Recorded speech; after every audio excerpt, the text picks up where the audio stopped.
네, 아침에 창 알기 쉬운 경제 시간입니다. 자, 파이낸셜 뉴스의 정상희 기자가 오늘 전화 연결돼 있는데요. 정상희 기자님 안녕하세요. 네, 안녕하세요. 아유, 반갑습니다. 네네. 네. 자, 오늘부터 또 수고를 좀 해주시기 바랍니다. 네. 네. 자, 오늘 그 첫 번째 소식은 이 메르스 영향 때문에 우리나라 경제도 많이 움츠러들었다는 소식인데, 네. 구체적으로 우리 경제에 미친 여파가 어느 정도로 지금 나타나고 있을까요? 네, 메르스 영향으로 전 국민들이 불안한 시간을 보냈는데요. 네네. 이제 끝이 보인다는 보건당국의 조심스러운 평가가 나오고는 있지만, 메르스가 경제에 미친 여파는 이제서야 서서히 지표로 드러나고 있습니다. 네. 지난 6월 한 달 동안 메르스 여파로 카드 결제액도 4.2% 줄었다는 분석이 나왔는데요. 네. 신한카드 빅데이터 센터가 지난 주말 조사한 바에 따르면 6월 신한카드 고객의 카드 사용액은 6조 7,364억 원으로 집계됐습니다. 네. 메르스 사태가 발생하지 않았다고 가정하고 6월 카드 사용액을 추산해보니 7조 328억 원이 나왔는데요. 네. 즉 2,964억 정도 메르스 여파로 카드를 덜 썼다는 결론이 나온 어, 겁니다. 정말 확실히 이 메르스 때문에 소비 심리가 확실히 위축된 거는 맞는 것 같아요. 그죠? 네, 그렇죠. 네. 실제 카드 사용 시기를 자세히 살펴보니까요. 네. 카드 사용이 급격히 줄어든 것은 메르스 공포가 한창 확산되던 6월 초였습니다. 아, 6월 1일에서 7일 사이 카드 사용액 일별 평균은 2,228억 원으로 정상 추정치보다 170억 원이나 적게 나왔습니다. 네. 메르스 공포가 소비 심리를 위축시켰다는 점이 확인된 겁니다. 네네. 다만 다행스러운 것은 메르스 사태가 점차 진정되면서 정상 추정치와 실제 사용액 차이도 점점 줄었다는 점인데요. 네네. 6월 말인 지난 24일부터 30일 사이 하루 평균 카드 사용액은 2,350억 원입니다. 정상 추정치보다는 4.3% 감소한 것이지만 네. 6월 초 7.1%나 차이 나던 것에 비해선 격차가 줄어든 상태입니다. 네. 그 카드 사용 업종별로는 좀 어떻게 나왔을까요? 사용 업종별로는 네. 워터파크가 67.6%, 음, 놀이동산이 52.9% 줄어들었습니다. 네. 그러니까 사람들이 많이 모이는 곳에 기피하는 현상이 그대로 반영된 결과라고 보여지는데요. 그러네요. 네, 또 대부분 업종에서 정상 추정치보다 소비가 부진했지만 오히려 약국에서 카드 사용액은 7% 늘었다는 점도 아하. 메르스 여파가 국민들의 카드 소비 패턴에 많은 영향을 미쳤다는 점을 확인시켜줍니다. 네. 외출을 자제하고 온라인 쇼핑으로 돌아선 구매자들이 늘어서면서 온라인 사용액도 1.7% 증가했습니다. 네. 그 메르스 충격 때문에 특별히 좀 타격을 많이 받은 업종이 있을 것 같아요, 기자님. 네, 충격을 가장 많이 받은 업종 중에 하나가 관광산업인데요. 네. 지난 6월 국제선 항공편 탑승률이 65.3%였고 국내선은 70.8%로 잠정 집계됐습니다. 네네. 항공기 좌석이 10석이 있으면 그중 3, 4석은 비워둔 채로 운항을 했다는 뜻인데요. 네. 국토교통부에 따르면 6월 전체 항공 여객은 599만 5천 명으로 가속됐습니다. 네. 이건 작년 6월에 비하면 10%나 감소한 겁니다. 그렇죠. 특히 올해 상반기에 저유가와 환율 효과로 매달 항공 여객이 작년보다 15에서 20% 정도 증가했거든요. 네네. 그걸 보면은 10%가 아니라 실제 30% 정도 감소했다고 볼 수 있어서 맞습니다. 충격이 상당히 컸던 셈입니다. 네. 중국인 관광객이 줄면서 국내선보다는 국제선에 미친 타격이 더 컸던 것으로 보입니다. 네. 6월 한 달간 대한항공의 예약 취소자는 12만 9천 명인데 그중에 10만 5천 명이 국제선 승객이고요. 아시아나항공도 11만 5천여 명이 취소했는데 그중에 9만 8천여 명이 국제선 승객입니다. 네. 알겠습니다. 어쨌든 좀 경기가 좀 되살아나야 되는데 많은 분들이 좀 재래시장도 좀 이용하시고 하셨으면 좋겠습니다. 자, 다음 소식은 그 온 세계가 주목하고 있는 그리스 국민투표 최종적으로 이제 긴축안 반대로 결론이 났는데요. 우리 정 기자님이 좀 내용 자세하게 좀 짚어주시면 좋겠는데요. 네. 그리스가 그 국제통화기금 IMF와 유럽중앙은행 또 유럽연합에서 빌린 돈을 정해진 기간 안에 갚질 못했습니다. 네. 이걸 채무불이행, 디폴트라고 하는데요. 네. 그리스는 지난달 말까지 원래 갚았어야 할 IMF 채무 우리 돈으로 약 1조 9천억 원을 갚지 못했습니다. 네. 엄밀히 말하면 공적 기관에 빌린 돈을 갚지 못한 경우는 디폴트가 아니라 체납이라는 표현을 씁니다. 아, 그렇죠. 다만 이달 안에 돌아오는 유럽중앙은행 채무를 갚지 못하면 민간 채권자에게 빌린 돈도 갚지 못하는 게 되기 때문에 사실상 디폴트라고 볼 수 있는 거죠. 예. 그리고 이 사태에 대해서 채권단이 이제 그리스에게 대안을 마련하라고 압박을 하는 상태인데요. 네.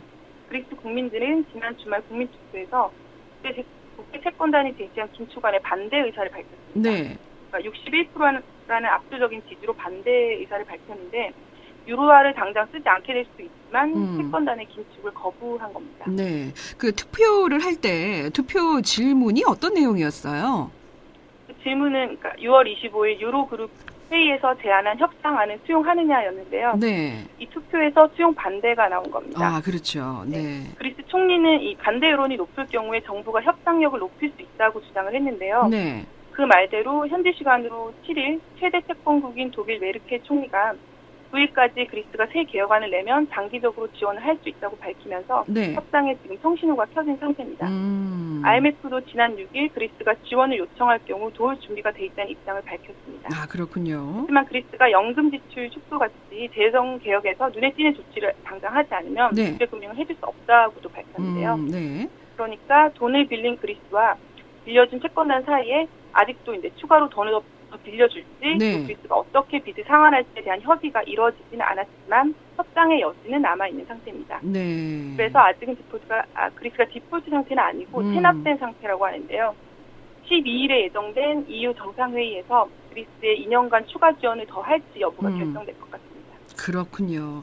근데 이제 참 그 언론 보도나 여러 가지 매체를 통해서 그리스가 어떻게 하다 이런 사태를 맞게 됐는지 여러 가지 여론들이 있더라고요. 우리 정 기자님 네. 어떻게 보세요? 네.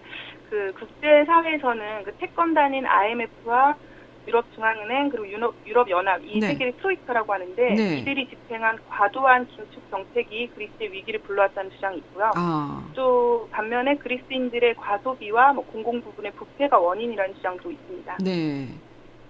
작년에 그리스 국내 총생산을 보면은 네. 우리 돈으로 약 233조 원인데요. 네. 트로이카의 개혁 프로그램을 시행하면서 구제금융을 받았던 2010년에는 오히려 287조 원이었습니다. 그러니까 개혁 프로그램 이후로 사정이 더 나빠진 거죠. 그러네요. 네, 그리고 GDP 대비 부채 비율도 더 크게 상승했고 네. 청년 실업률도 2010년엔 30%였던 게 작년엔 55%까지 상승했습니다. 네. 빈곤 인구도 늘고 자살자 수, 우울증 환자도 늘었습니다. 네. 네. 반면 최저임금, 평균임금, 평균연금 이런 것들이 다 삭감됐는데요. 네. 그리스 입장에서는 경제 상황이 이렇게 계속 악화되니까 트로이카의 개혁 프로그램이 실패했다라고 주장을 하는 겁니다. 네. 반면 돈을 빌려준 독일 같은 주요 채권 국가들은 네. 지금 위기가 그리스 내부의 원인이 있다라고 주장을 합니다. 네. 그리스는 작용 요건이 미달인데도 지난 2001년에 유로화 사용국에 무리해서 가입을 했다는 건데요. 네. 그리스는 유로존 가입을 위해 재정 통계를 조작했던 게 드러나면서 지난 2010년에 트로이카의 구제 금융을 신청했습니다. 네. 여기에 과도한 그리스 공공부문 규모와 이에 따른 부패도 그리스 위기를 불러온 원인으로 지적되고 있습니다. 네. 그래서 지금 위기가 긴축 재정 때문이 아니라 그리스인들이 빚을 내서 분에 넘치는 소비에 호황을 누렸기 때문이라는 비난도 받고 있습니다. 그렇군요. 그래서 그리스에 사시는 몇 지인이 연락해 오기를 우리는 언론 보도를 통해서 ATM기에 줄을 서 있고 카페에 사람이 없고 그런 전혀 그렇지 않은 분위기라고 얘기를 하시더라고요. 자, 그렇다면 이제 문제는 이런 그리스 사태가 우리나라에 미칠 영향이 과연 어떤 건가가 중요하겠죠. 네, 그렇죠. 네. 장기적으로 우리 기업들의 유럽 수출에 악영향을 미칠 수 있다는 점이 문제인데요. 네. 그리스에 수출하는 규모가 그렇게 크진 않습니다. 그런데 사태가 장기화되면 유럽 전체에 영향을 주게 되고 네. 유로화의 약세를 불러올 수도 있기 때문입니다. 한국무역협회에 따르면 우리나라와 그리스와의 교역액은 지난해 14억 6천만 달러입니다. 네. 이거는 우리나라 전체 교역액에서는 한 0.1% 되는 아주 작은 수준이긴 한데요. 네. 그렇지만 이미 올 1월에서 5월 그리스 수출액이 작년 같은 기간보다 73%가 줄었습니다. 아, 그렇군요. 우리나라가 그리스에 수출하는 주요 품목은 화물선인데요. 네. 그리스 선박회사들은 수입한 배를 파나마 같은 해외에 등록을 하기 때문에 이번 사태에 따른 영향도 사실은 적은 편이긴 합니다. 아, 네네. 그렇지만 그리스 사태가 이렇게 계속 장기화되면 네. 글로벌 해운 시장 회복이 더뎌지면서 국내 선박 수출업계에 악영향이 불가피할 것 같습니다. 네. 또 그리스 사태가 유럽 시장 전체에 영향을 줄 가능성도 있는데요. 네. 현재 유럽 내 금융기관 상당수가 그리스 위기에 영향을 받고 있고 또 그리스 경제 불안이 지속되면 유럽 금융권 전체에 영향을 주게 됩니다. 네. 결국 유로존 전체에서 소비와 투자 심리 위축을 가져올 가능성이 크다는 겁니다. 네. 실제로 지난 2010년에 그리스에서 촉발된 유럽 재정 위기도 이탈리아, 포르투갈, 스페인을 넘어서 프랑스 등 서유럽까지 확산된 바가 있습니다. 네, 그래서 이제 많은 분들이 지금 그리스 사태가 남의 일이 아니다. 우리가 반면교사 삼아야 된다 이런 얘기를 많이 하시는 것 같아요. 네. 네네. 자, 오늘 첫 번째 이렇게 방송해 주셨는데 너무 잘해 주셔서 오늘 정상희 기자님 고맙습니다. 네, 감사합니다. 네, 다음 주에 뵙겠습니다. 네. 네. 자, 아침에 참 알기 쉬운 경제 파이낸셜 뉴스의 김성환 기자가 소개해 주셨는지 오늘부터 파이낸셜 뉴스의 정상희 기자와 함께 하겠습니다. 저는요. 정상희 기자가 남자인 줄 알았어요. 이런 선입관도 좀 버려야 될 것 같아요. 이 여자 이름 같은 남자분들이 계시잖아요.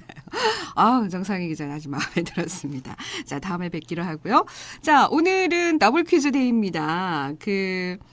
활과 화살이 있는 관역이 있는 스포츠 종목. 네, 이게 뭐냐 하는 질문을 드렸는데 1번 육상, 2번 양궁, 3번 다이빙, 4번 수구. 네, 정답 아시는 분은 샵0949 100원의 정보 이용료 있는 문자 메시지로 지금 바로